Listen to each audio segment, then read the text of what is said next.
This has been, again, discussed during the 2 days, and I would say both. The opinion is that the private sector should not wait for the public sector to come on board before it acts. And there were great examples of leadership that have been exercised by the private sector and should be exercised by the private sector. There is a much more potential for creativity, for listening to customers, for making those right decisions that Toyota made and some others did not, that are within the private sector and that relay, in a way, that are within the capacity of some of the leaders of the private sectors.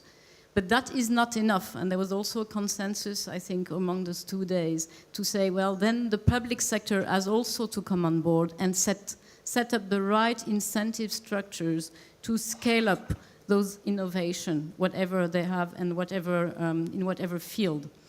And I think there is also a consensus on the fact that there is a need to really change entirely the way the environment definitely is internalized into the different prices and into the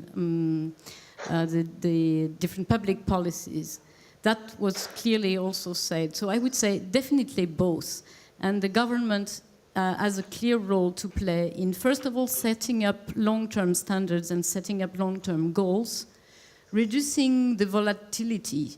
We've been talking about the price volatility, for instance, of oil over the recent months. This is a factor of insecurity for business, and it distracts from innovation, if you wish, because you don't know where you end up in 6 months' time.